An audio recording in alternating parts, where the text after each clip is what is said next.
है समय नदी की बाढ़ कि जिसमें सब बह जाया करते हैं। है समय नदी की बाढ़ कि जिसमें सब बह जाया करते हैं। है समय बड़ा तूफान प्रबल पर्वत झुक जाया करते हैं।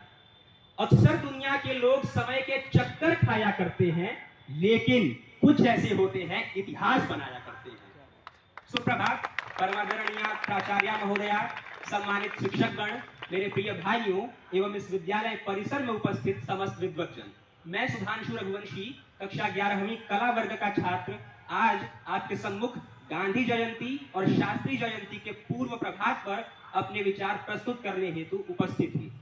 मित्रों, गांधी जी का जन्म 2 अक्टूबर सन 1869 को पोरबंदर गुजरात में हुआ था और शास्त्री जी का जन्म 2 अक्टूबर 1904 में मुगल सराय उर्फ पंडित दीनदयाल उपाध्याय नगर उत्तर प्रदेश में हुआ था। ये सब बात हम जानते हैं।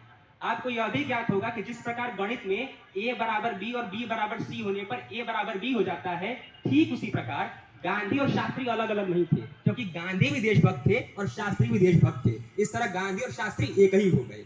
मित्रों, आज हम देखते हैं कि यत्र तत्र सर्वत्र गांधी और शास्त्री के बीच एक झगड़ा सब दिखाई दिया जाता है। इसलिए दिखाया जाता है क्योंकि शास्त्री जी के श्रेय को गांधी जी को मारने का आरोप है, किंतु ऐसा कुछ भी नहीं है। हम यदि ध्यान से देखें तो शास्त्री जी वास्तव में गांधीवादी ही थे। जब उनके श्वशुर ने उनसे बहुत आग्रह किया कि आप दहेज ले लीजिए, तो उन्होंने दहेज के रूप में क्या लिया आप जानते हैं? उन्होंने दहेज के रूप में मात्र एक खादी की धोती ली और एक चरखा लिया। यह बताता है कि शास्त्री जी कितने गांधीवादी थे। मित्रों, गांधी जी के समय देश की जैसी परिस्थितियां थी, ठीक वैसी ही परिस्थितियां शास्त्री जी के समय भी थी। गांधी जी दक्षिण अफ्रीका से सन 1915 में लौटे तो उन्हें पता चला कि देश में अंग्रेजी राज्य अपने पांव जमा चुका है। किसान मजदूर यत्र तत्र सर्वत्र अपने लिए त्राहिमाम मचा रहे हैं। उस वक्त देश को एक आत्मविश्वास की कमी थी, एक कुशल नेतृत्व की कमी थी। वो कुशल नेतृत्व दिया महात्मा गांधी जी ने। ठीक उसी प्रकार सन 1962 में भारत चीन युद्ध के समय भारतीय सेना का मनोबल अर्श से फर्श पर आ चुका था और बची कुची कसर पंडित नेहरू के देहांत ने पूरी कर दी थी।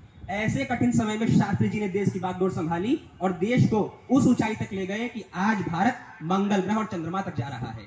गांधी जी और शास्त्री जी का सम्मिलित प्रयास है कि भारत आज अपने आजादी के 75 वर्ष सही सलामत तरीके से पूर्ण कर चुका है और भारत आजादी के 75वें वर्ष पर आजादी का अमृत महोत्सव मना रहा है।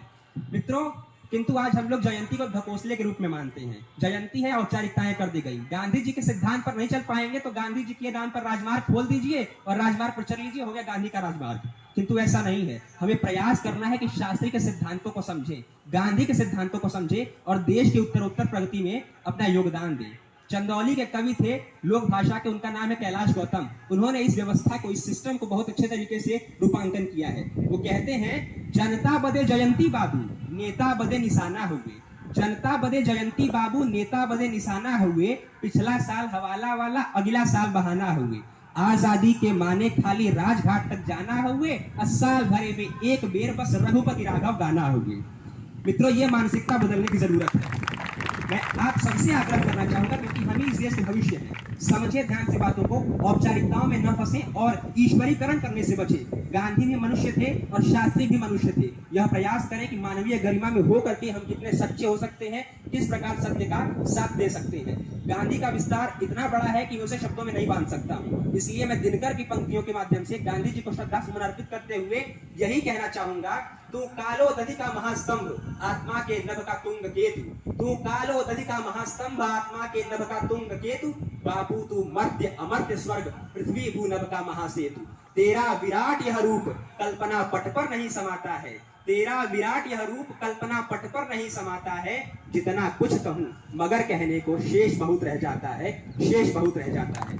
और रही बात लाल बहादुर शास्त्री जी की, तो उनका योगदान हम कभी विस्मृत नहीं कर सकते हैं। जिस प्रकार सन 1965 में उन्होंने अपनी सूझबूझ से भारतीय सेना के मनोबल को भी ऊपर उठाया और अमेरिका को दो टूक सुना भी दी।